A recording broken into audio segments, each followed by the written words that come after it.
السلام علیکم ورحمۃ اللہ وبرکاتہ نحمد ونصلی علی رسولہ الکریم اما بعد فاعوذ باللہ من الشیطان الرجیم بسم اللہ الرحمن الرحیم رب اشرح لی صدری ویسر لی امری واحلل عقدۃ من لسانی یفقہوا قولی ربنا زدنا علما اللہم فقہنا فی الدین رب یسر ولا تعسر وتمم بالخیر وبک نستعین اللہم بارک لنا فی اوقاتنا آمین یا رب العالمین۔ آج الحمدللہ تیسرا روزہ ہے رمضان المبارک کا، اور ہم تیسرا پارہ ہی انشاءاللہ سٹارٹ کر رہے ہیں۔ اچھا، تیسرے پارے میں اللہ سبحانہ تعالیٰ نے سورہ بقرہ کا آخری حصہ اور سورہ آل عمران کا ابتدائی حصہ بیان کیا ہے۔ تو سورہ بقرہ کے بعد سب سے جو طویل سورت قرآن میں ہے نا، وہ آل عمران ہے۔ تو اس کے بارے میں جو اللہ تعالیٰ باتیں کرتے ہیں وہ آپ کے سامنے رکھوں گی انشاءاللہ۔ کوشش تو یہی ہے کہ مخصوص وقت میں قرآن کے مخصوص حصے کو ہم لوگ سمجھ سکیں۔ اللہ تعالیٰ سے دعا ہے کہ اللہ ہم سب کو عمل کرنے کی توفیق دے۔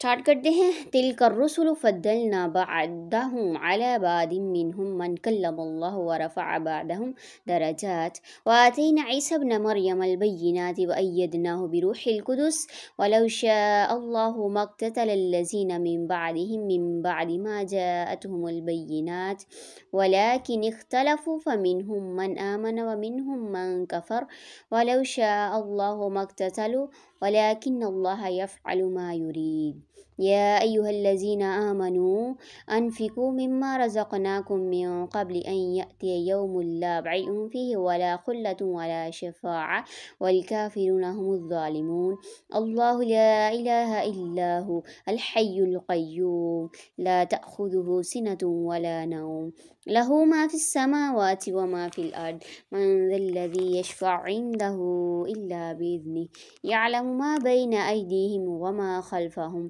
ولا يحيطون بشيء من علمه إلا بما شاء وسع كرسيه السماوات والأرض ولا يؤوده حفظهما وهو العلي العظيم۔ یہ رسول ہیں جن میں سے ہم نے بعض کو بعض پر فضیلت دی، ان میں سے بعض وہ ہیں جن سے اللہ تعالیٰ نے بات چیت کی اور بعض کے درجے بلند کیے، اور ہم نے عیسیٰ ابن مریم کو معجزات عطا فرمائے اور روح القدس سے ان کی تائید کی، یعنی جبرائیل علیہ السلام سے ان کی تائید کی۔ اگر اللہ تعالیٰ چاہتا تو ان کے بعد والے اپنے پاس دلیلیں آ جانے کے بعد ہرگز آپس میں جو ہے نا وہ جھگڑا نہ کرتے، لیکن لوگوں نے کیا کیا؟ اختلاف کیا۔ ان میں سے بعض تو مومن ہوئے اور بعض کافر، اور اگر اللہ تعالیٰ چاہتا تو یہ آپس میں نہ لڑتے، لیکن اللہ تعالیٰ جو چاہتا ہے کرتا ہے۔ اے ایمان والو، جو ہم نے تمہیں دے رکھا ہے اس میں سے خرچ کرتے رہو، اور اس سے پہلے کہ وہ دن آئے جس میں نہ تجارت ہے نہ دوستی اور نہ شفاعت، اور کافر ہی ظالم ہیں۔ اچھا، پہلی آیت میں جو ہے وہ رسولوں کے بارے میں بات ہو رہی ہے کہ اللہ تعالیٰ کہہ رہے ہیں کہ ہم نے بعض کو بعض پر فضیلت دی۔ اس دنیا میں تقریباً 1,24,000 پیغمبر آئے، ٹھیک ہے، لیکن بعض کا ذکر تو ہمیں قرآن میں نہیں ملتا نا، نہیں اللہ تعالیٰ نے ذکر کیا، لیکن ان میں 5 اولو العزم پیغمبر ہیں: نوح علیہ السلام، ابراہیم علیہ السلام، موسیٰ علیہ السلام، عیسیٰ علیہ السلام، حضرت محمد صلی اللہ علیہ وسلم، اور ہمارے نبی حضرت محمد صلی اللہ علیہ وسلم سب سے زیادہ فضیلت والے ہیں، ان کو سب سے زیادہ فضیلت دی گئی۔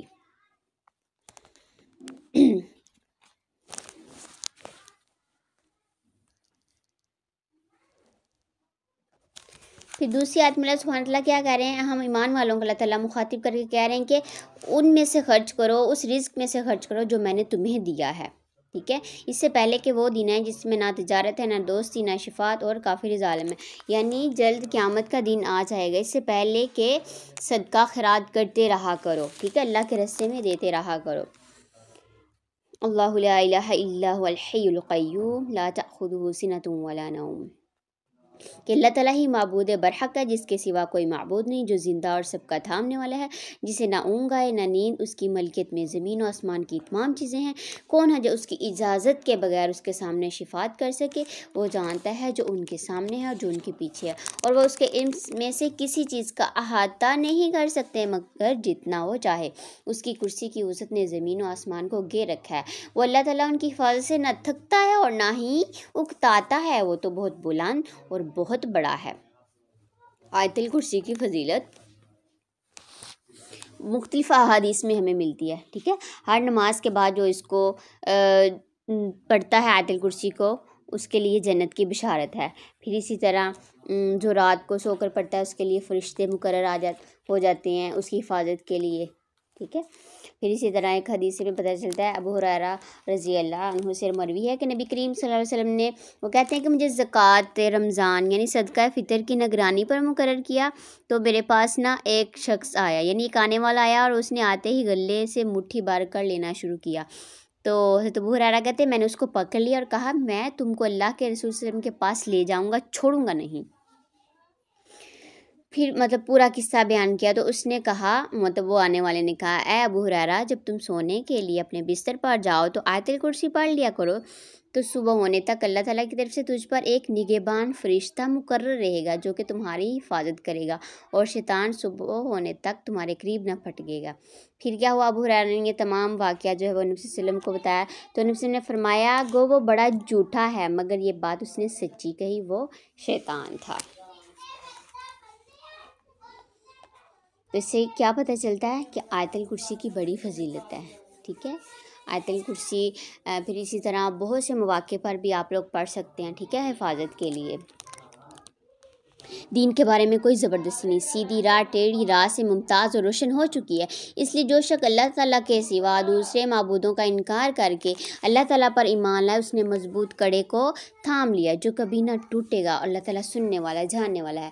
ایمان لانے والوں کا کار ساز اللہ تعالیٰ خود ہے، وہ انہیں اندھیروں سے روشنی کی طرف نکال لے جاتا ہے، اور کافروں کے اولیاء شیاطین یعنی طاغوت ہیں، وہ انہیں روشنی سے نکال کر اندھیروں کی طرف لے جاتے ہیں، یہ لوگ جہنمی ہیں جو ہمیشہ اسی میں پڑے رہیں گے۔ استغفر اللہ، اللہم اجرنا من النار۔ اچھا، طاغوت کیا ہے؟ طاغوت کا تو ایک بہت وسیع معنی ہے نا، بہت وسیع معنی رکھتا ہے یہ طاغوت ورڈ ہے نا، تو اس سے مراد ہر وہ چیز ہے جس کی معبود حقیقی کے علاوہ عبادت کی جائے، معبود حقیقی کے علاوہ پرستش کی جائے، جیسے درخت ہو گئے، پتھر ہو گئے، قبر، انسان زندہ یا مردہ، حیوان، مورتی، چاند، سورج، ستارے وغیرہ وغیرہ، ٹھیک ہے۔ تو یہ ساری چیزیں طاغوت کہلاتی ہیں، تو اللہ تعالیٰ کے سوا کوئی بھی عبادت کے لائق نہیں ہے، یہ لوگ ہمیشہ جہنم میں رہیں گے۔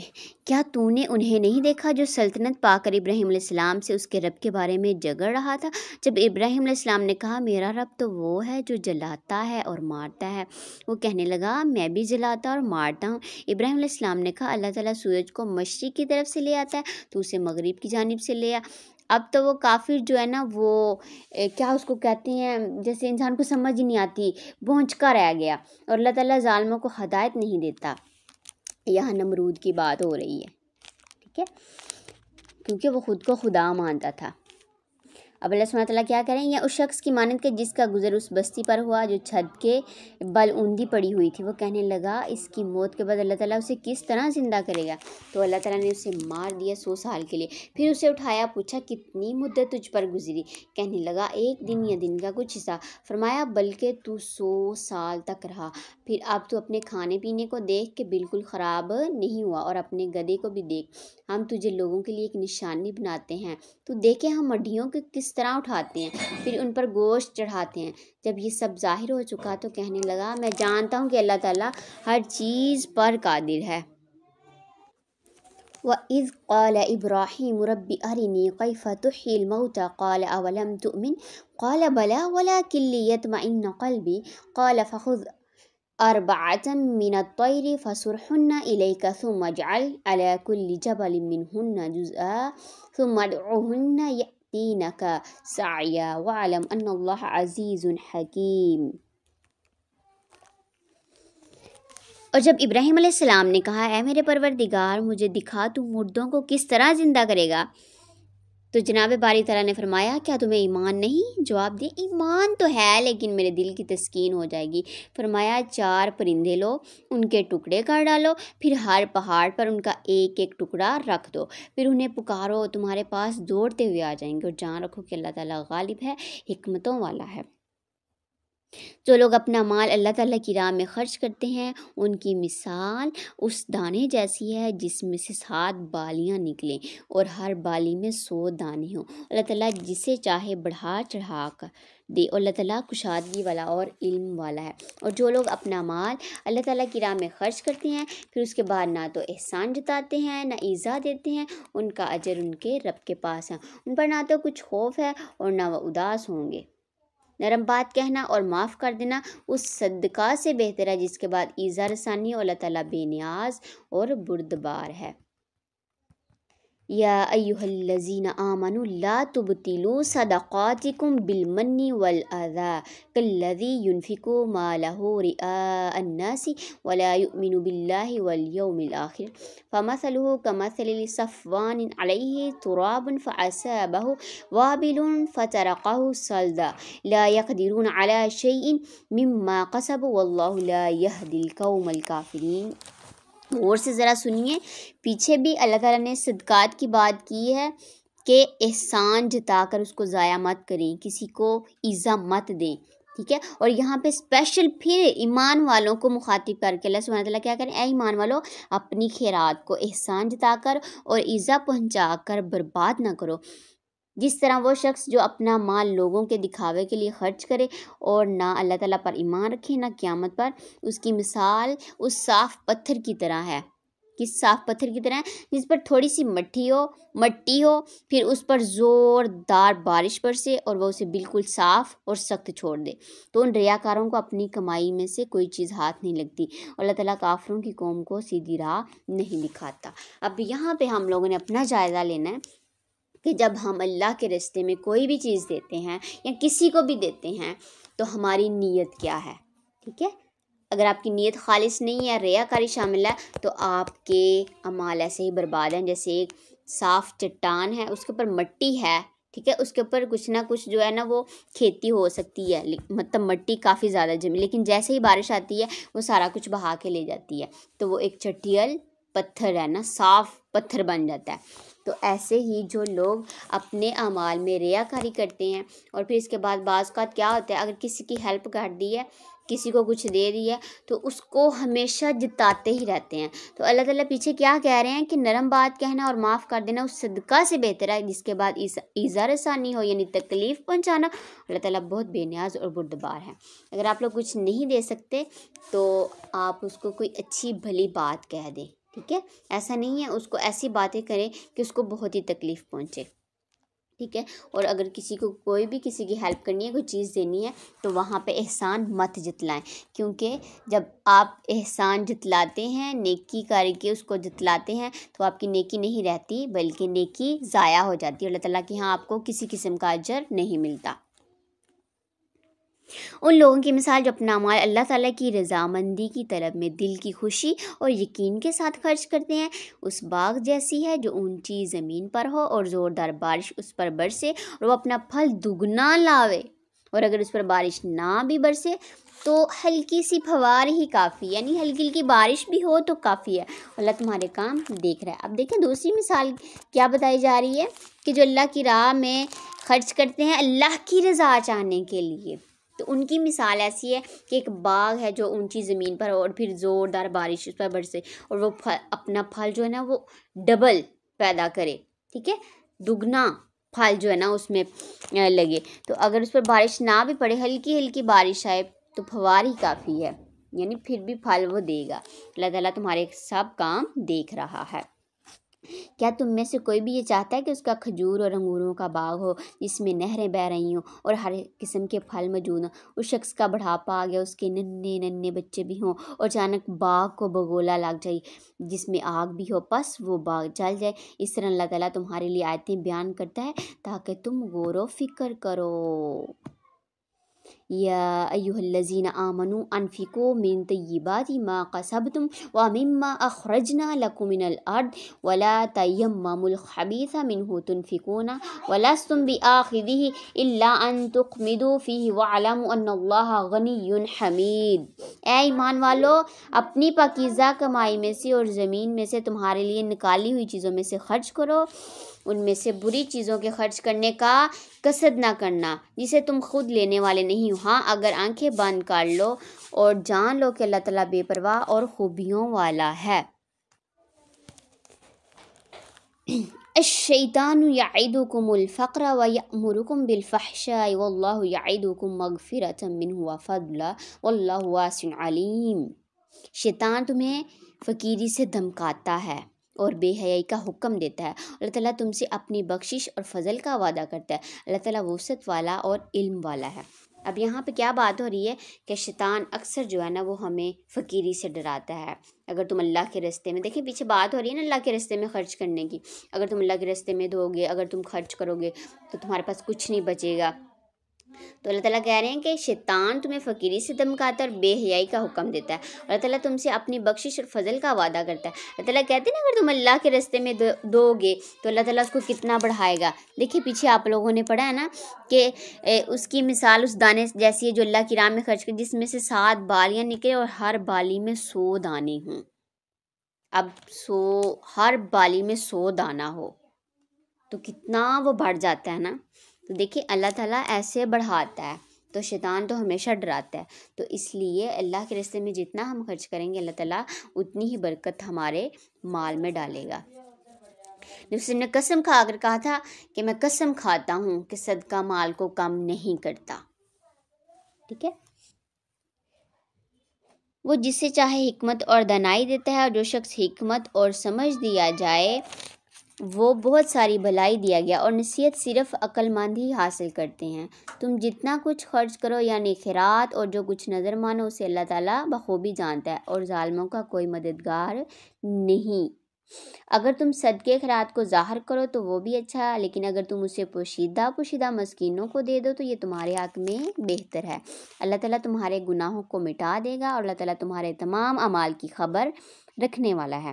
انہیں ہدایت پر لا کھڑا کرنا تیرے ذمہ نہیں، بلکہ ہدایت اللہ تعالیٰ دیتا ہے جسے چاہتا ہے، اور تم جو بھلی چیز اللہ کی راہ میں دو گے اس کا فائدہ خود پاؤ گے۔ تمہیں صرف اللہ تعالیٰ کی رضامندی کی طلب کے لیے ہی خرچ کرنا چاہیے۔ تم جو کچھ مال خرچ کرو گے اس کا پورا بدلہ تمہیں دیا جائے گا، اور تمہارا حق نہ مارا جائے گا۔ اچھا، اب صدقات کے مستحق کون لوگ ہیں؟ یہاں پہ اللہ تعالیٰ فرما رہے ہیں کہ صدقات کے مستحق کون لوگ ہیں؟ للفقراء الذین احصروا فی سبیل اللہ لا یستطیعون ضربا فی الارض یحسبهم الجاہل اغنیاء من التعفف تعرفهم بسیماہم لا یسألون الناس الحافا وما تنفقوا من خیر فإن اللہ به علیم۔ کہ صدقات کے مستحق صرف وہ غربا ہیں جو اللہ کی راہ میں روک دیے گئے، جو ملک میں چل پھر نہیں سکتے۔ نادان لوگ ان کی بے سوالی کی وجہ سے انہیں مالدار خیال کرتے ہیں۔ آپ ان کے چہرے دیکھ کر ان کو پہچان لیں گے، وہ لوگوں سے چمٹ کر سوال نہیں کرتے۔ تم جو کچھ مال خرچ کرو تو اللہ تعالیٰ اس کا جاننے والا ہے۔ ٹھیک ہے، اب یہاں پہ نا ان صحابہ کی بات ہو رہی ہے جو مسجد نبوی میں یعنی تعلیم کی غرض سے آئے تھے نا صحابہ، تو اب وہ چل پھر بھی نہیں سکتے تھے، کما بھی نہیں سکتے تھے، تو یہ پس منظر ان کا ہے۔ ٹھیک ہے، تو ایسے لوگ، بعض لوگ ایسے ہوتے ہیں وہ لوگوں سے ہاتھ پھیلا کے نہیں مانگتے۔ ٹھیک ہے، ہمیں خود ان لوگوں کے بارے میں خیال رکھنا چاہیے کہ کون مستحق ہیں۔ ٹھیک ہے، الذین ينفقون اموالهم باللیل والنہار سرا وعلانیۃ فلہم اجرہم عند ربہم ولا خوف علیہم ولا هم یحزنون۔ کہ جو لوگ اپنے مالوں کو رات دن چھپے کھلے خرچ کرتے ہیں ان کے لیے ان کے رب تعالیٰ کے پاس اجر ہے، اور نہ انہیں کوئی خوف ہے اور نہ کوئی غم۔ حضرت ابو ہریرہ سے روایت ہے کہ نبی کریم صلی اللہ علیہ وسلم نے فرمایا 7 ایسے لوگ ہیں، یعنی 7 قسم کے ایسے لوگ ہیں جن کو اللہ تعالیٰ اس دن یعنی قیامت کے دن اپنا سایہ عطا فرمائے گا، اپنے عرش کا سایہ، جس دن اس کے سائے کے سوا کوئی سایہ نہیں ہوگا۔ ان میں سے کون کون ہے؟ نمبر 1 عادل بادشاہ، عدل و انصاف کرنے والا حکمران۔ نمبر 2 وہ نوجوان جو اللہ کی عبادت میں جوان ہوا، یعنی جوانی میں اللہ کی عبادت کرتا رہا۔ نمبر 3 ایسا شخص جس کا دل مسجدوں میں لگا رہا، یعنی ان میں آمد و رفت کے لیے بے قرار ہے۔ اور 2 مرد جو آپس میں صرف اللہ کے لیے محبت کرتے ہیں اور یہی غرض ان کی مقصود و مطلوب ہو، اور اسی بنیاد پر اکٹھے اور اسی پر جدا ہوں۔ اور ایسا انسان جس کو کسی جاہ و جمال والی عورت نے برے کام کے لیے دعوت دی، یعنی زنا کی دعوت، تو اس نے جواب میں کیا کہا کہ میں اللہ سے ڈرتا ہوں۔ پھر چھٹا وہ انسان جس نے کسی چیز کا صدقہ دیا اور اس کو ایسے پوشیدہ انداز میں دیا کہ اس کے بائیں ہاتھ کو بھی یہ علم نہ ہو کہ اس کے دائیں ہاتھ نے کیا خیرات کی ہے۔ نمبر 7، ایسا شخص جس نے تنہائی کی حالت میں اللہ کو یاد کیا تو اللہ کے خوف سے اس کی آنکھوں میں آنسو آ گئے۔ سبحان اللہ۔ اللہ تعالیٰ بھی ہم لوگوں کو ان لوگوں میں شامل کر دے کہ جن کو اللہ تعالیٰ کے عرش کا سایہ نصیب ہوگا، آمین۔ اب یہاں پہ صدقات وغیرہ ہر چیز جو ہے وہ اس کا مطلب بیان ہوا، ہر چیز واضح کر دی اللہ تعالیٰ نے۔ اب نیکسٹ سود کے بارے میں اللہ سبحانہ تعالیٰ کہہ رہے ہیں کہ سود خوروں کا انجام کیا ہوگا۔ الذین یأکلون الربا لا یقومون الا کما یقوم الذی یتخبطہ الشیطان من المس ذلک بأنہم قالوا انما البیع مثل الربا وأحل اللہ البیع وحرم الربا فمن جاءہ موعظۃ من ربہ فانتہى فلہ ما سلف وامرہ الی اللہ ومن عاد فاولئک اصحاب النار ہم فیہا خالدون۔ کہ سود خور لوگ نہ کھڑے ہوں گے مگر اسی طرح جس طرح وہ کھڑا ہوتا ہے جیسے شیطان چھو کر خپتی بنا دے، یعنی جیسے ایک مجنون شخص کھڑا ہوتا ہے۔ کیوں یہ اس کی حالت کیوں ہوگی؟ یہ اس لیے کہ یہ کہا کرتے تھے کہ تجارت بھی تو سود ہی کی طرح ہے، حالانکہ اللہ تعالیٰ نے تجارت کو حلال کیا اور سود کو حرام۔ جو شخص اپنے پاس آئی ہوئی اللہ تعالیٰ کی نصیحت سن کر رک گیا اس کے لیے وہ ہے جو گزرا اور اس کا معاملہ اللہ تعالیٰ کی طرف ہے، اور جس نے پھر بھی کیا وہ جہنمی ہے، ایسے لوگ ہمیشہ ہی اس میں رہیں گے۔ اب یہاں پہ سود کھانے والے غور سے سن لیں کہ سودیوں کا انجام کیا ہوگا۔ اللہ تعالیٰ سود کو مٹاتا ہے اور صدقات کو بڑھاتا ہے۔ اللہ تعالیٰ کسی ناشکرے اور گناہ گار کو دوست نہیں رکھتا۔ بے شک جو لوگ ایمان کے ساتھ یعنی سنت کے مطابق نیک کام کرتے ہیں، نمازوں کو قائم کرتے ہیں اور زکوٰۃ ادا کرتے ہیں، ان کا اجر ان کے رب تعالیٰ کے پاس ہے، ان پر نہ تو کوئی خوف ہے، نہ اداسی اور نہ غم۔ اب اللہ تعالیٰ نے تمام سود کا انجام بتا کے کہ سود خوروں کا کیا انجام ہوگا، اس کے بعد اللہ تعالیٰ اب جو ہے نا وہ ایمان والوں کو اسپیشل پھر ایمان والوں کو مخاطب کر کے کیا کریں، یا ایھا الذین آمنوا اتقوا اللہ وذروا ما بقی، کہ اے ایمان والو اللہ تعالیٰ سے ڈرو اور جو سود باقی رہ گیا اس کو چھوڑ دو اگر تم سچ مچ ایماندار ہو۔ اور اگر ایسا نہیں کرتے تو کیا ہوگا؟ تو اللہ تعالیٰ سے اور اس کے رسول سے لڑنے کے لیے تیار ہو جاؤ۔ فَإِن لَّمْ تَفْعَلُوا فَأْذَنُوا بِحَرْبٍ مِّنَ اللَّهِ وَرَسُولِهِ، یعنی اللہ تعالیٰ سے جنگ کا اعلان، اللہ اور اس کے رسول سے جنگ کرو۔ پھر کیا کوئی اللہ اور اس کے رسول سے جنگ کر سکتا ہے؟ اور یہ ایمان والوں کو مخاطب ہیں کہ اگر وہ سود سے باز نہیں آتے تو وہ پھر اللہ اور اس کے رسول سے جنگ کے لیے تیار ہو جائیں۔ ہاں اگر توبہ کر لے تو تمہارا اصل مال تمہارا ہی ہے، نہ تم ظلم کرو نہ تم پر ظلم کیا جائے، اور اگر کوئی تنگی والا ہو تو اسے آسانی تک مہلت دینی چاہیے، اور صدقہ کرو تمہارے لیے بہت ہی بہتر ہے اگر تم میں علم ہو۔ یہاں صدقے سے مراد یہاں معاف کر دینا ہے، ٹھیک ہے۔ حضرت ابو ہریرہ رضی اللہ عنہ سے روایت ہے کہ نبی کریم صلی اللہ علیہ وسلم نے فرمایا ایک شخص لوگوں کو قرض دیا کرتا تھا اور اپنے غلاموں سے کہا کرتا تھا کہ اگر تو قرض لینے کے لیے کسی مفلس یعنی تنگ دست شخص کے پاس جائے تو اسے درگزر کرنا، شاید کہ اللہ بھی ہم سے درگزر فرمائے۔ تو آپ نے فرمایا جب اللہ سے اس کی ملاقات ہوئی تو اللہ تعالیٰ نے اس کو معاف کر دیا۔ تو اس آیت سے ہمیں کیا پتہ چلتا ہے؟ وَإِن كَانَ ذُو عُسْرَةٍ فَنَظِرَةٌ إِلَىٰ مَيْسَرَةٍ وَأَن تَصَدَّقُوا خَيْرٌ لَكُمْ إِن كُنتُمْ تَعْلَمُونَ، کہ اگر آپ نے کسی کو قرض دیا ہے نا تو اس کو مہلت دیں، ٹھیک ہے۔ اگر اس کے باوجود بھی وہ نہیں ادا کر پا رہا تو اس کو معاف کر دیں، کیونکہ یہ تمہارے لیے بہت ہی بہتر ہے اگر تم جانتے ہو تو۔ وَاتَّقُوا يَوْمًا تُرْجَعُونَ فِيهِ إِلَى اللَّهِ ثُمَّ تُوَفَّىٰ كُلُّ نَفْسٍ مَّا كَسَبَتْ وَهُمْ لَا يُظْلَمُونَ،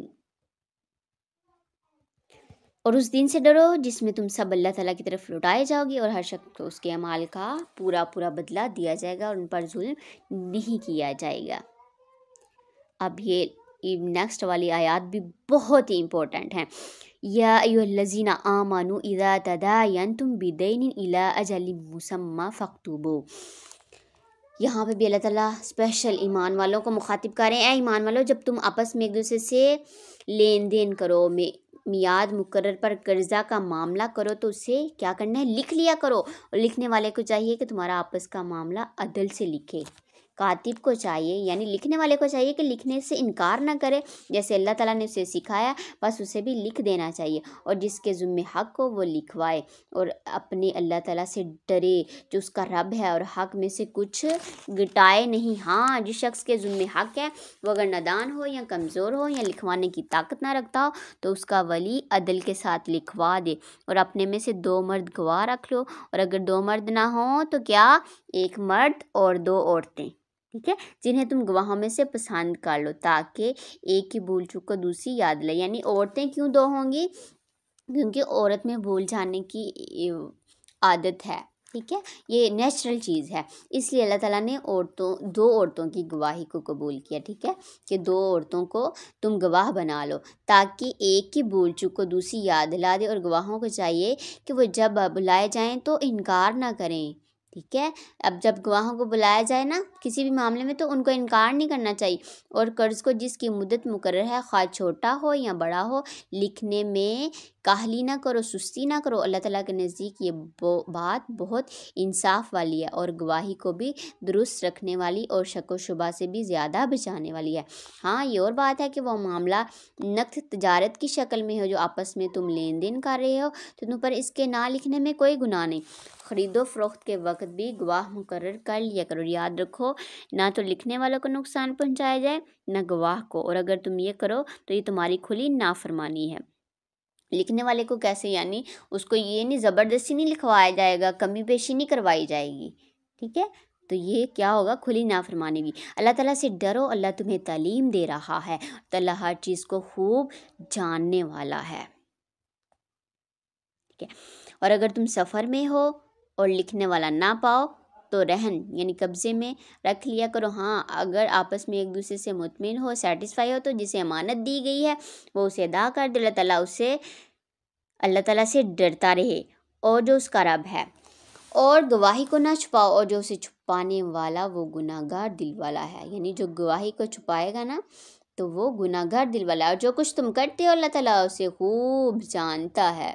آسمان اور زمین کی ہر چیز اللہ تعالیٰ ہی کی ملکیت ہے، تمہارے دلوں میں جو کچھ ہے اسے تم ظاہر کرو یا چھپاؤ اللہ تعالیٰ اس کا حساب تم سے لے گا۔ اچھا یہ جو بات ہوئی نا کہ اگر کوئی لکھنے والا نہ پاؤ سفر میں ہو تو رہن رکھ لو، اب رہن کا مطلب کیا ہوتا ہے؟ گروی رکھنا کسی بھی چیز کو، تو حدیث میں ہمیں اس کا جواز ملتا ہے، یعنی حدیث سے یہ بات ثابت ہے۔ عائشہ رضی اللہ عنہا سے روایت ہے کہ نبی کریم صلی اللہ علیہ وسلم نے ایک یہودی سے ایک وقت کے لیے اناج خریدا اور اپنی جو زرع تھی اس کے پاس گروی رکھی، ٹھیک ہے، تو گروی رکھ سکتے ہیں چیز، ٹھیک ہے۔ آمن الرسول بما انزل الیہ من ربہ والمؤمنون کل آمن باللہ وملائکتہ وکتبہ ورسلہ لا نفرق بین احد من رسلہ وقالوا سمعنا واطعنا غفرانک ربنا والیک المصیر لا یکلف اللہ نفسا الا وسعها لها ما کسبت وعلیہا ما اکتسبت ربنا لا تؤاخذنا ان نسینا او اخطأنا ربنا ولا تحمل علينا إصرا كما حملته على الذين من قبلنا ربنا ولا تحملنا ما لا طاقة لنا به واعف عنا واغفر لنا وارحمنا أنت مولانا فانصرنا على القوم الكافرين۔ یہ سورہ بقرہ کی آخری 2 آیات ہیں جن کی بہت زیادہ فضیلت ہے کہ جب معراج کی رات نبی صلی اللہ علیہ وسلم گئے تھے تو نبی صلی اللہ علیہ وسلم کو 2 نور عطا کیے گئے تھے، ایک سورہ وہ کیا نام ہے سورہ فاتحہ، اور دوسرا یہ سورہ بقرہ کی آخری 2 آیتیں، ٹھیک ہے۔ اور اس میں کیا کہا جا رہا ہے کہ رسول ایمان لایا اس چیز پر جو اللہ تعالیٰ کی طرف اللہ کی جانب سے اتری، اور مومن بھی ایمان لائے، یہ سب اللہ تعالیٰ اور اس کے فرشتوں پر، اس کی کتابوں پر، اس کے رسولوں پر ایمان لائے، اس کے رسولوں میں سے کسی میں بھی ہم فرق نہیں کرتے، انہوں نے کہہ دیا کہ ہم نے سنا اور اطاعت کی، ہم تیری بخشش طلب کرتے ہیں ہمارے رب، ہمیں تیری ہی طرف لوٹنا ہے۔ اللہ تعالیٰ کسی جان کو اس کی طاقت سے زیادہ تکلیف نہیں دیتا، جو نیکی وہ کرے وہ اس کے لیے ہے اور جو برائی وہ کرے وہ اس پر ہے۔ اے ہمارے رب اگر ہم بھول گئے ہوں یا خطا کی ہو تو ہمیں نہ پکڑنا، اے ہمارے رب ہم پر وہ بوجھ نہ ڈال جو ہم سے پہلے لوگوں پر ڈالا تھا، اے ہمارے رب ہم پر وہ بوجھ نہ ڈال جس کی ہمیں طاقت نہ ہو، اور ہم سے درگزر فرما اور ہمیں بخش دے اور ہم پر رحم کر، تو ہی ہمارا مالک ہے، ہمیں کافروں کی قوم پر غلبہ عطا فرما، آمین۔ اس کی احادیث میں بہت فضیلت ہے ان 2 آیات کی۔ حضرت ابو مسعود البدری رضی اللہ عنہ سے روایت ہے کہ نبی کریم صلی اللہ علیہ وسلم نے فرمایا کہ جس نے سورہ بقرہ کی آخری 2 آیتیں رات کو پڑھی تو وہ اس کے لیے کافی ہیں۔ پھر اسی طرح مختلف روایات میں آتا ہے کہ جو شخص دعا مانگتا ہے اور دعا میں یہ دونوں آیات پڑھتا ہے تو اس کی دعا جو ہے وہ قبول ہو جاتی ہے، ٹھیک ہے۔ پھر اس کے علاوہ جب آپ کسی کو دم کریں یا خود کو دم کریں تو یہ آیات بھی جو ہیں وہ لازمی پڑھا کریں، ٹھیک ہے۔ اور جب یہ آیات پڑھیں تو اس کے لاسٹ پہ آمین جو ہے نا وہ بھی ضرور کہا کریں۔ اللہ تعالیٰ ہم سب پر رحم کرے۔ الحمدللہ ہماری سورہ بقرہ کمپلیٹ ہو گئی۔ اب اس کے بعد ہم سورہ آل عمران سٹارٹ کرتے ہیں۔ بسم اللہ الرحمن الرحیم۔ الف لام میم اللہ لا الہ الا هو الحی القیوم۔ الف لام میم، اللہ تعالیٰ وہ ہے جس کے سوا کوئی معبود نہیں، جو زندہ اور سب کا نگہبان ہے، جس نے آپ پر حق کے ساتھ اس کتاب کو نازل فرمایا جو اپنے سے پہلے کی تصدیق کرنے والی ہے۔ اس نے تورات اور انجیل کو اتارا تھا اس سے پہلے لوگوں کو ہدایت کرنے والی بنا کر، اور قرآن بھی اسی نے اتارا۔ جو لوگ اللہ تعالیٰ کی آیتوں سے کفر کرتے ہیں ان کے لیے سخت عذاب ہے، اور اللہ تعالیٰ غالب ہے، بدلہ لینے والا ہے۔ یقیناً اللہ تعالیٰ پر زمین و آسمان کی کوئی چیز پوشیدہ نہیں، وہ ماں کے پیٹ میں تمہاری صورتیں جس طرح کی چاہتا ہے بناتا ہے، اس کے سوا کوئی معبود برحق نہیں، وہ غالب ہے، حکمت والا ہے۔ وہی اللہ تعالیٰ ہے جس نے تجھ پر کتاب اتاری جس میں واضح مضبوط آیتیں ہیں جو اصل کتاب ہیں، اور بعض متشبہ آیتیں ہیں، پس جن کے دلوں میں کجی ہے یعنی ٹیڑھا پن ہے وہ تو اس کی متشبہ آیتوں کے پیچھے لگ جاتے ہیں فتنے کی طلب اور ان کی مراد کی جستجو کے لیے، حالانکہ ان کی حقیقی مراد کو سوائے اللہ تعالیٰ کے کوئی نہیں جانتا۔ اور پختہ اور مضبوط علم والے یہی کہتے ہیں، کیا کہتے ہیں؟ کہ ہم تو ایمان لا چکے ہیں، یہ ہمارے رب کی طرف سے ہے، اور نصیحت صرف عقل مند حاصل کرتے ہیں۔ نصیحت کون حاصل کرتے ہیں؟ عقل مند۔ بیوقوف لوگ نصیحت حاصل نہیں کرتے۔ ربنا لا تزغ قلوبنا بعد اذ هديتنا وهب لنا من لدنك رحمة انك انت الوهاب۔ اور ایمان والے پھر کیا اپنے رب سے دعا کرتے ہیں؟ اے ہمارے رب ہمیں ہدایت دینے کے بعد ہمارے دل ٹیڑھے نہ کر دے اور ہمیں اپنے پاس سے رحمت عطا فرما، یقیناً تو ہی بہت بڑی عطا دینے والا ہے۔ اچھا، اس دعا کو بھی اپنی دعاؤں میں شامل کریں ڈیلی بیس پہ، ٹھیک ہے، کیونکہ جب انسان ایمان لے کے آتا ہے اور وہ اپنے ایمان میں پختہ ہو جاتا ہے، ٹھیک ہے، ہر چیز کی پابندی کرتا ہے، تو شیطان بھی جو ہے نا بعض اوقات بہت زیادہ حاوی ہو جاتا ہے اور اس نے گمراہ کرنا ہوتا ہے۔ تو ہمیشہ یہ دعا مانگتے رہا کریں، ربنا لا تزغ قلوبنا بعد اذ هديتنا وهب لنا من لدنك رحمة انك انت الوهاب، آمین۔ پھر ایمان والوں کی دوسری دعا کیا آتی ہے؟ ربنا انک جامع الناس لیوم لا ریب فیہ ان اللہ لا یخلف المیعاد۔ اے ہمارے رب تو یقیناً لوگوں کو ایک دن جمع کرنے والا ہے جس کے آنے میں کوئی شک نہیں، یقیناً اللہ تعالیٰ وعدہ خلافی نہیں کرتا۔ کافروں کو ان کے مال اور ان کی اولادیں اللہ تعالیٰ کے عذابوں سے چھڑانے میں کچھ کام نہ آئیں گی، یہ تو جہنم کا ایندھن ہے، جیسا آل فرعون کا حال ہوا اور ان کا جو ان سے پہلے تھے، انہوں نے ہماری آیتوں کو جھٹلایا، پھر اللہ تعالیٰ نے بھی انہیں ان کے گناہوں پر پکڑ لیا، اللہ تعالیٰ سخت عذاب والا ہے۔ کافروں سے کہہ دیجئے کہ تم عنقریب مغلوب کیے جاؤ گے اور جہنم کی طرف جمع کیے جاؤ گے، اور وہ بہت برا ٹھکانہ ہے۔ اللہم اجرنا من النار۔ یقیناً تمہارے لیے عبرت کی نشانی تھی ان 2 جماعتوں میں جو آپس میں ایک دوسرے سے بڑھ گئیں، آمنے سامنے ہی۔ ایک جماعت تو اللہ تعالیٰ کی راہ میں لڑ رہی تھی اور دوسرا گروہ کافروں کا تھا، اور انہیں اپنی آنکھوں سے اپنے سے دگنا دیکھتے تھے۔ اللہ تعالیٰ جسے چاہے اپنی مدد سے قوی کرتا ہے، یقیناً اس میں آنکھوں والوں کے لیے بڑی عبرت ہے۔ اچھا، آنکھیں دل کی آنکھیں، یعنی دل کی آنکھیں جن کی کھلی ہیں، بصیرت کی آنکھ ہے، ان کے لیے ہی عبرت ہے، وہی عبرت حاصل کرتے ہیں، وہی اللہ تعالیٰ کی آیتوں سے سبق حاصل کرتے ہیں۔ اور جن کے دل مردہ ہوں ان کو کبھی بھی اللہ تعالیٰ کے احکامات کی سمجھ نہیں آتی اور نہ ہی وہ عبرت حاصل کرتے ہیں۔ زُيِّنَ لِلنَّاسِ حُبُّ الشَّهَوَاتِ مِنَ النِّسَاءِ وَالْبَنِينَ وَالْقَنَاطِيرِ الْمُقَنطَرَةِ مِنَ الذَّهَبِ وَالْفِضَّةِ وَالْخَيْلِ الْمُسَوَّمَةِ وَالْأَنْعَامِ وَالْحَرْثِ ذَلِكَ مَتَاعُ الْحَيَاةِ الدُّنْيَا وَاللَّهُ عِندَهُ حُسْنُ الْمَآبِ۔ مرغوب چیزوں کی محبت لوگوں کے لیے مزین کر دی گئی ہے، جیسے عورتوں اور بیٹے اور سونے اور چاندی کے جمع کیے ہوئے خزانے اور نشان زدہ گھوڑے اور چھپائے اور کھیتی۔ یہ دنیا کی زندگی کا سامان ہے اور لوٹنے کا اچھا ٹھکانہ تو اللہ تعالیٰ ہی کے پاس ہے۔ آپ کہہ دیجئے اے نبی، آپ کہہ دیجئے کہ میں تمہیں اس سے بہت ہی بہتر چیز بتاؤں۔ کیا؟ تقوی والوں کے لیے ان کے رب تعالیٰ کے پاس جنتیں ہیں۔ کیسی جنتیں ہیں؟ جن کے نیچے نہریں بہہ رہی ہیں، جن میں وہ ہمیشہ رہیں گے، اور پاکیزہ بیویاں، اللہ تعالیٰ کی رضامندی ہے۔ سب بندے اللہ تعالیٰ کی نگاہ میں ہیں، جو کہتے ہیں ہمارے رب ہم ایمان لا چکے، اس لیے ہمارے گناہ معاف فرما اور ہمیں آگ کے عذاب سے بچا۔ الذین یقولون ربنا اننا آمنا فاغفر لنا ذنوبنا وقنا عذاب النار، آمین۔ الصابرین والصادقین والقانتین والمنفقین والمستغفرین بالاسحار، جو صبر کرنے والے اور سچ بولنے والے اور فرما برداری کرنے والے اور اللہ کی راہ میں خرچ کرنے والے اور پچھلی رات کو بخشش مانگنے والے، پچھلی رات کو سحری کے وقت استغفار کرنے والے۔ یہاں پہ دیکھیں سحری کا خصوصی ورڈ استعمال ہوا ہے، بالاسحار، سحری کے وقت، ٹھیک ہے؟ تو اس وقت جو استغفار کرتا ہے، آتا ہے نا حدیث میں، بہت ہی مشہور حدیث ہے کہ اللہ تعالیٰ ہر رات کو آسمان دنیا پہ آتے ہیں، جب تہائی رات باقی رہ جاتی ہے تو اللہ تعالیٰ آسمان دنیا پہ آتے ہیں۔ ہے کوئی حاجت روا جو مجھ سے مانگے میں اس کی حاجت پوری کروں؟ ہے کوئی بخشش مانگنے والا میں اس کو بخش دوں؟ ہے کچھ مانگنے والا، ہے کوئی مراد پانے والا میں اس کی مراد کو پوری کروں؟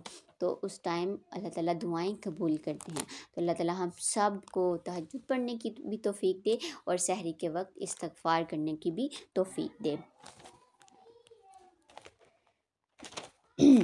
اللہ تعالیٰ فرشتے اور اہل علم اس بات کی گواہی دیتے ہیں کہ اللہ کے سوا کوئی معبود نہیں اور وہ عدل کے ساتھ دنیا کو قائم رکھنے والا ہے، اس غالب اور حکمت والے کے سوا کوئی عبادت کے لائق نہیں۔ بے شک اللہ تعالیٰ کے نزدیک دین اسلام ہی ہے، اور اہل کتاب نے اپنے پاس علم آ جانے کے بعد آپس کی سرکشی اور حسد کی بنا پر ہی اختلاف کیا، اور اللہ تعالیٰ کی آیتوں کے ساتھ جو بھی کفر کرے اللہ تعالیٰ اس کا جلد حساب لینے والا ہے۔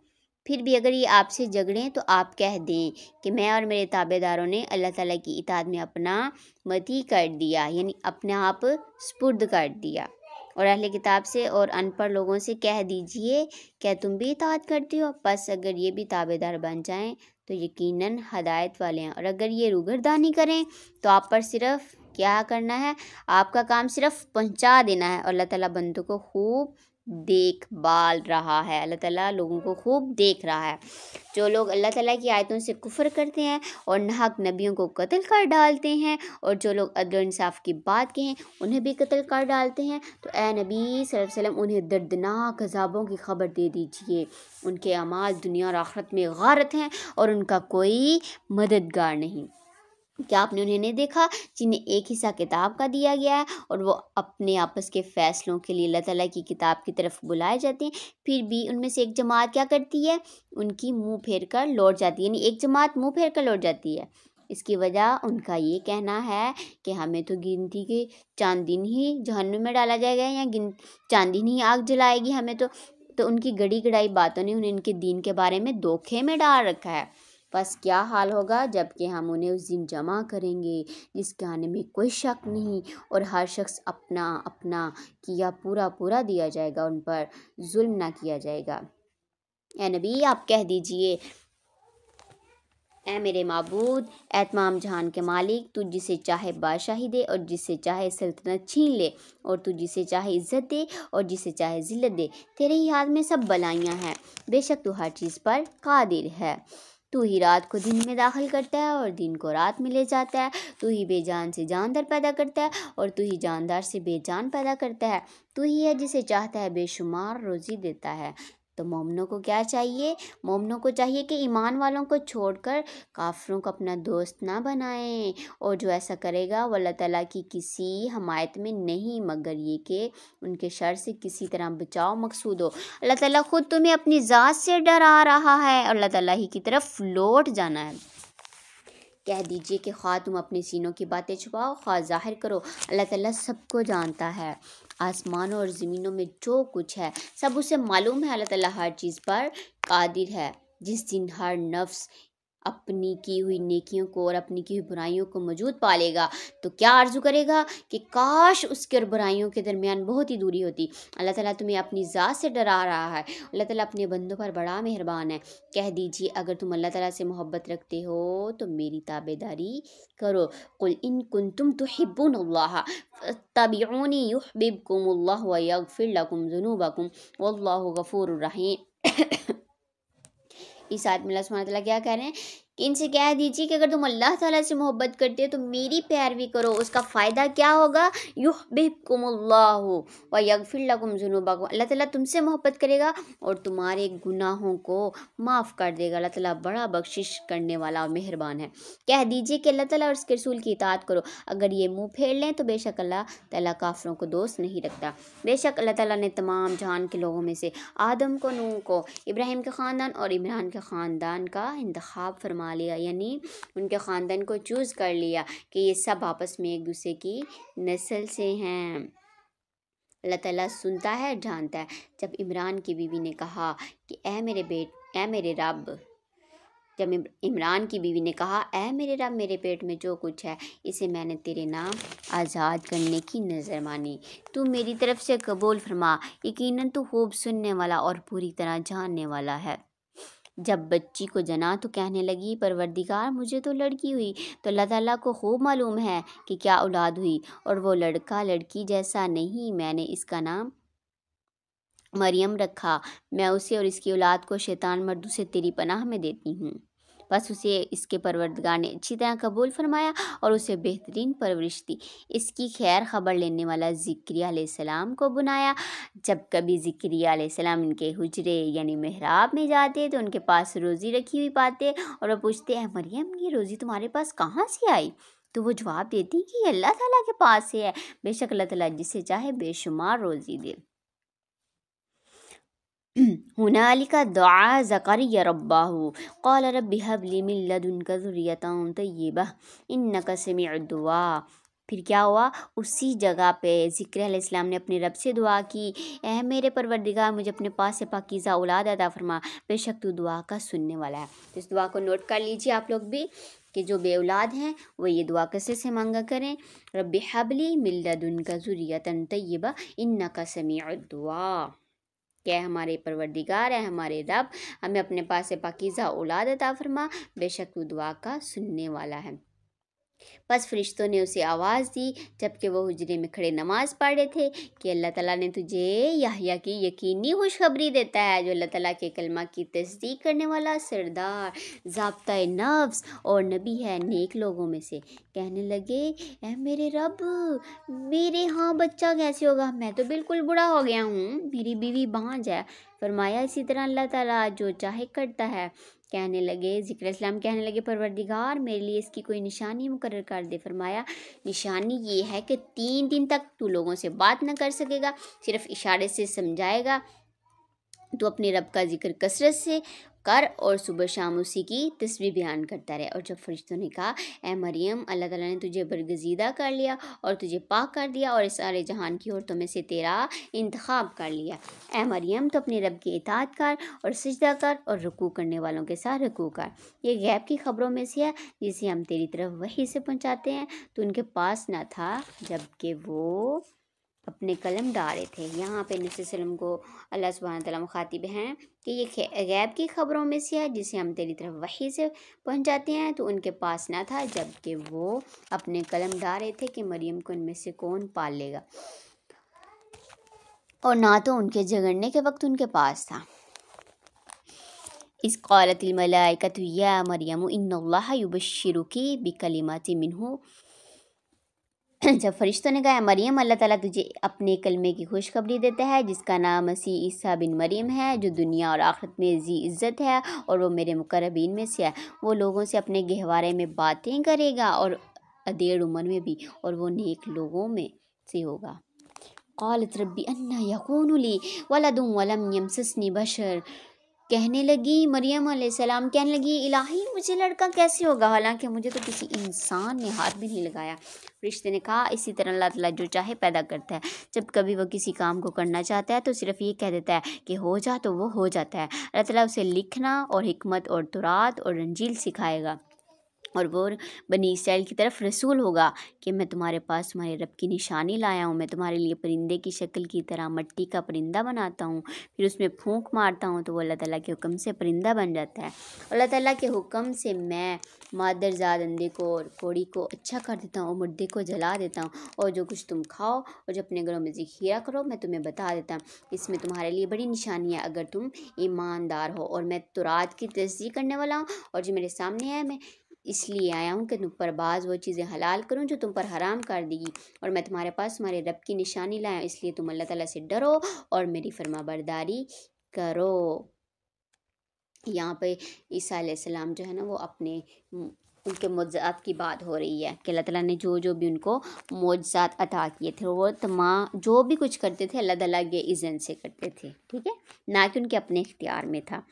یقین مانو میرا اور تمہارا رب اللہ ہی ہے، تم سب اسی کی عبادت کرو، یہی سیدھی راہ ہے۔ مگر جب حضرت عیسیٰ علیہ السلام نے ان کا کفر محسوس کر لیا تو کہنے لگے اللہ تعالیٰ کی راہ میں میری مدد کرنے والا کون ہے؟ فلما أحس عيسى منهم الكفر قال من أنصاري إلى الله قال الحواريون نحن أنصار الله آمنا بالله واشهد بأننا مسلمون۔ تو حواریوں نے جواب دیا کہ ہم اللہ تعالیٰ کی راہ کے مددگار ہیں، ہم اللہ تعالیٰ پر ایمان لائے اور آپ گواہ رہیے کہ ہم تابع دار ہیں۔ اے ہمارے پالنے والے معبود، ہم تیری اتاری ہوئی وحی پر ایمان لائے، ہم نے تیرے رسول کی اتباع کی، پس تمہیں گواہوں میں لکھ لے۔ اور کافروں نے مکر کیا، اللہ تعالیٰ نے بھی خفیہ تدبیر کی، اللہ تعالیٰ سب خفیہ تدبیر کرنے والوں سے بہتر ہے۔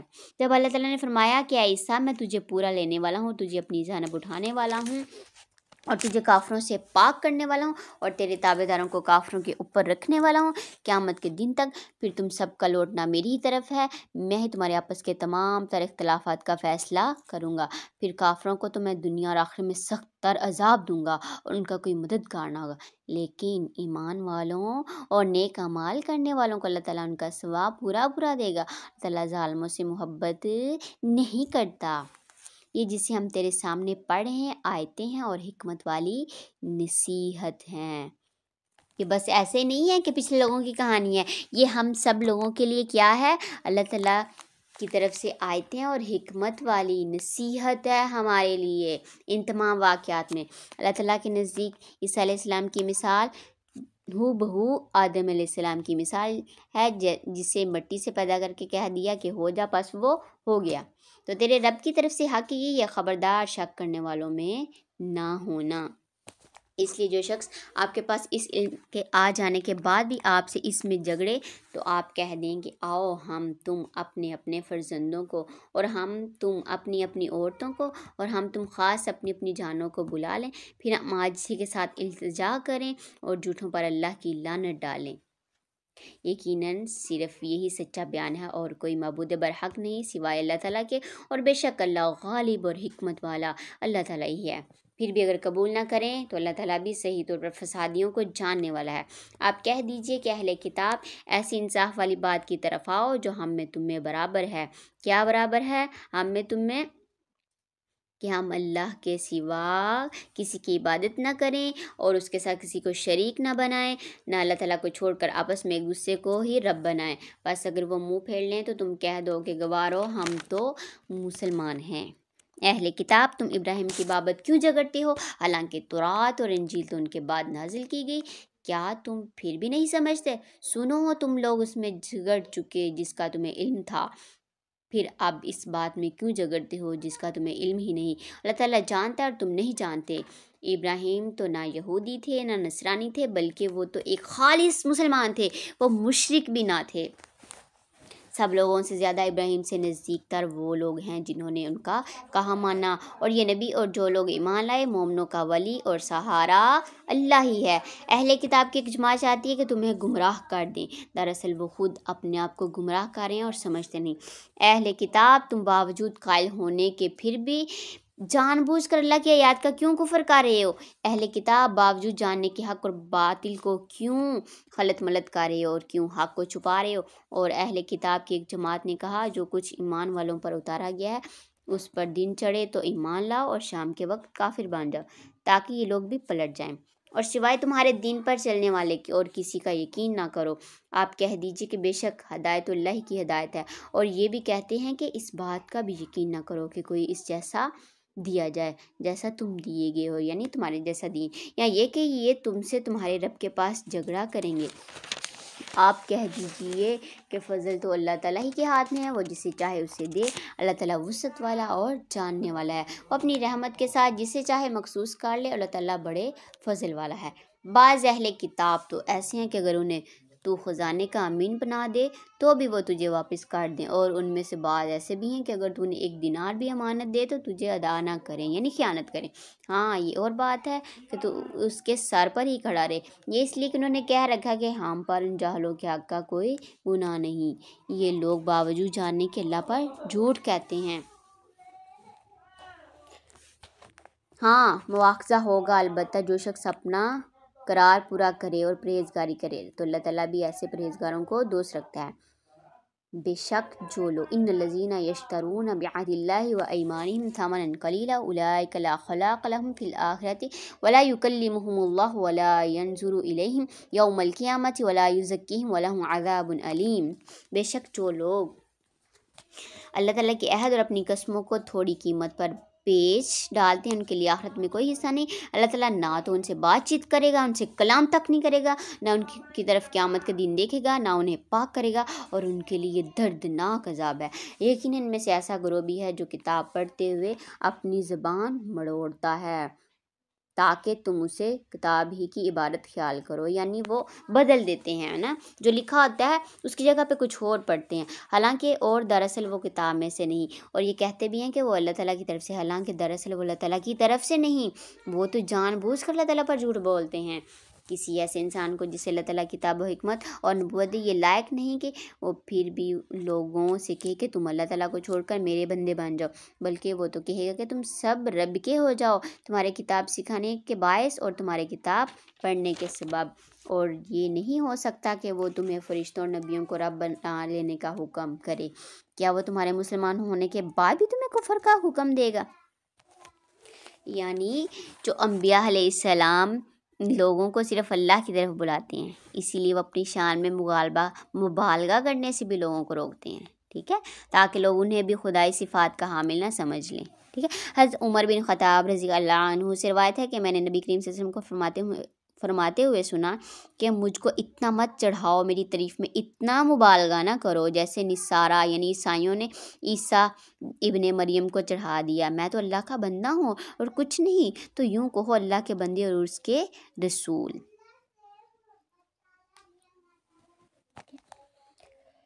جب اللہ تعالیٰ نے نبیوں سے عہد لیا کہ جو کچھ میں تمہیں کتاب و حکمت دوں، پھر تمہارے پاس وہ رسول آئے جو تمہارے پاس کی چیز کو سچ بتائے، تو تمہارے لیے اس پر ایمان لانا اور اس کی مدد کرنا ضروری ہے۔ فرمایا تم اس کے اقراری ہو اور اس پر میرا ذمہ لے رہے ہو۔ سب نے کہا کہ ہمیں اقرار ہے۔ فرمایا تو اب گواہ رہو اور خود بھی تمہارے ساتھ گواہوں میں ہوں، پس اس کے بعد بھی جو پلٹ جائے وہ یقیناً پورے نافرمان ہے۔ کیا وہ اللہ تعالیٰ کے دین کے سوا اور دین کی تلاش میں ہے؟ حالانکہ تمام آسمانوں والے اور سب زمین والے اللہ تعالیٰ ہی کے فرما بردار ہیں، خوشی سے ہوں یا ناخوشی سے سب اسی کی طرف لوٹائے جائیں گے۔ آپ کہہ دیجیے کہ ہم اللہ تعالیٰ پر اور جو کچھ ہم پر اتارا گیا اور جو کچھ ابراہیم علیہ السلام اور اسماعیل علیہ السلام اور یعقوب علیہ السلام اور ان کے اولاد پر اتارا گیا اور جو کچھ موسیٰ علیہ السلام اور عیسیٰ علیہ السلام اور دوسرے انبیاء علیہ السلام کی طرف سے دیے گئے، ان سب پر ایمان لائے۔ ہم میں سے کسی کے درمیان فرق نہیں کرتے، ہم ان میں سے کسی کے درمیان فرق نہیں کرتے، اور ہم اللہ تعالیٰ کے فرما بردار ہیں۔ اور جو شخص اسلام کے سوا اور دین تلاش کرے اس کا دین قبول نہ کیا جائے گا اور وہ خسارہ پانے والوں میں سے ہوگا، آخرت میں نقصان پانے والوں میں ہوگا۔ اب ان آیات سے کیا بات معلوم ہوتی ہے کہ نبی کریم صلی اللہ علیہ وسلم کی رسالت پر ایمان لانا فرض ہے۔ ابو ہریرہ رضی اللہ عنہ سے روایت ہے کہ نبی کریم صلی اللہ علیہ وسلم نے ارشاد فرمایا کہ اللہ کی قسم جس کے ہاتھ میں محمد کی جان ہے کہ اس امت کے یہود و نصارہ میں سے کوئی بھی ایسا نہیں جو کہ میرے بارے میں سنے اور پھر میں جو پیغام لائے اس کے معنی بغیر مر جائے تو وہ ہمیشہ ہمیشہ کے لیے دوزخی ہوگا. ٹھیک ہے. حضرت جبرائیل السلام امین کا نبی کریم سے ایمان، اسلام، احسان اور قیامت کے بارے میں سوال کرنا اور پھر نبی کریم سے کا ان باتوں کا ان سے بیان کرنا، پھر یہ فرمانا کہ جبرائیل السلام تھے جو تم کو تمہارا دین سکھانے آئے تھے. تو نبی کریم صلی اللہ علیہ وسلم نے ان تمام باتوں کو دین سے تعبیر فرمایا. اور اس باب میں اس کا بھی بیان ہے کہ جو نبی کریم صلی اللہ علیہ وسلم نے عبدالقیس قبیلے کے وفد کو ایمان کے معنی بتلائے تھے. ٹھیک ہے. ایک بہت طویل حدیث ہے. ابو ہریرہ نے کہا کہ ایک دن نبی کریم صلی اللہ علیہ وسلم اپنے ساتھیوں میں جلوہ افروز تھے کہ جبرائیل علیہ السلام ان کے پاس تشریف لائے اور انہوں نے کہا ایمان کسے کہتے ہیں؟ تو آپ سے نے فرمایا یہ کہ تو ایمان لائے اللہ پر، اس کے فرشتوں پر، اس سے ملاقات پر، اس کے رسولوں پر اور مرنے کے بعد اٹھائے جانے پر. پھر اس طرح ایک دوسری حدیث میں اللہ کی کتابوں اور تقدیر پر ایمان کو بھی شامل کیا گیا. تو پھر اس نے پوچھا کہ یہ فرمایا کہ اسلام کسے کہتے ہیں؟ تو آپ سے نے جواب دیا کہ جو اللہ تعالیٰ کے ساتھ کسی کو شریک نہ ٹھہرائے اور نماز قائم کرے اور فرضی زکوٰۃ ادا کرے اور رمضان کے روزے رکھے اور بیت اللہ کا حج کرے، جو کہ دوسری احادیث سے ثابت ہے. تو پھر اس نے پوچھا کہ احسان کیا ہے؟ تو آسم نے فرمایا کہ تو اللہ کی بات اس طرح کرے جیسا کہ تو اسے سامنے دیکھ رہا ہے. اگر یہ نہ ہو سکے تو پھر کم سے کم اتنا خیال رکھ کہ اللہ تجھے دیکھ رہا ہے. پھر اس نے پوچھا کہ یہ بتائیں کہ قیامت کب ہے؟ تو آپ سے نے فرمایا کہ بتانے والا پوچھنے والے سے زیادہ جاننے والا نہیں ہے. ہاں البتہ میں اس کی نشانیاں تم کو بتلائے دیتا ہوں، اور وہ یہ ہیں جب لونڈی اپنے مالک کو جنے، اور جب ننگے بدن ننگے پیر اونٹوں کے چرانے والے اونچی اونچی عمارتوں کے بنانے میں فخر اور مقابلہ کریں گے. پھر قیامت غیب کی ان 5 باتوں میں سے ہے جن کو اللہ کے سوا کوئی نہیں جانتا. پھر نبی کریم صلی اللہ علیہ وسلم نے سورہ لقمان کی یہ آیت پڑھی، بے شک اللہ ہی جانتا ہے کہ قیامت کب آئے گی. پھر وہ شخص اپنی پیٹھ پھر کر نکلا تو آپ سے نے فرمایا کہ اس کو واپس لاؤ. جب لوگ اس کے پیچھے نکلے تو کوئی بھی نظر نہ آیا. تو آپ صلی اللہ علیہ وسلم نے فرمایا یہ جبرائیل علیہ السلام تھے جو لوگوں کو ان کا دین سکھانے آئے تھے. تو امام بخاری نے کہا کہ نبی کریم نے ان سب باتوں کو دین کہہ کر ایمان میں شامل کر دیا ہے. ٹھیک ہے. کیف یہدی اللہ قوما کفروا بعد ایمانہم وشہدوا ان الرسول حق وجاءہم البینات واللہ لا یہدی القوم الظالمین. اللہ تعالیٰ لوگوں کو کیسے ہدایت دے گا جو اپنے ایمان لانے اور رسول کی حقانیت کی گواہی دینے اور اپنے پاس روشن دلیلیں آ جانے کے بعد کافر ہو جائیں. اللہ تعالیٰ ایسے بے انصاف لوگوں کو راہ راست پر نہیں لاتا. ان کی تو یہی سزا ہے کہ ان پر اللہ تعالیٰ کی اور فرشتوں کی اور تمام لوگوں کی لعنت ہو جس میں یہ ہمیشہ پڑے رہیں. نہ تو ان سے عذاب ہلکا کیا جائے نہ انہیں مہلت دی جائے، مگر جو لوگ اس کے بعد توبہ اور اصلاح کر لیں تو بے شک اللہ تعالیٰ بخشنے والا مہربان ہے. بے شک جو لوگ اپنے ایمان لانے کے بعد کفر کریں پھر کفر میں بڑھ جائیں تو ان کی توبہ ہرگز قبول نہ کی جائے گی. یہی لوگ گمراہ ہیں. ہاں جو لوگ کفر کریں اور مرتے دم تک کافر رہیں تو ان میں سے اگر کوئی زمین بھر سونا دے فدیے میں، گو فدیے میں ہی ہو، تو بھی ہرگز قبول نہ کیا جائے گا. اولئک لہم عذاب علیم وما لہم من ناصرین. یہی لوگ ہیں جن کے لیے تکلیف دینے والا عذاب ہے اور جن کا کوئی مددگار نہیں. حضرت انس بن مالک رضی اللہ عنہ سے روایت ہے کہ نبی کریم صلی اللہ علیہ وسلم نے فرمایا کرتے تھے کہ قیامت کے دن کافر کو جب لایا جائے گا تو ان سے کہا جائے گا بلا بتا تو صحیح اگر تیرے پاس ایک وقت زمین بھر سونا ہو کیا تو اپنے آپ کو جہنم کی آگ سے بچانے کے لیے فدیہ دے دے گا؟ تو وہ کہے گا ہاں. تو پھر اسے کہا جائے گا دنیا میں سے کہیں آسان بات تجھ سے کہی گئی تھی. کیا بات؟ یہ کہ تو اللہ کے ساتھ شرک نہ کرے. یعنی صرف اسلام قبول کرنے کے لیے کہا گیا تھا لیکن تم پر بدبختی غالب آئی اور تم نے انکار کر دیا. اللہ تعالیٰ ہم سب کو شرک سے محفوظ رکھے. الحمدللہ ہمارا آج تیسرا پارہ بھی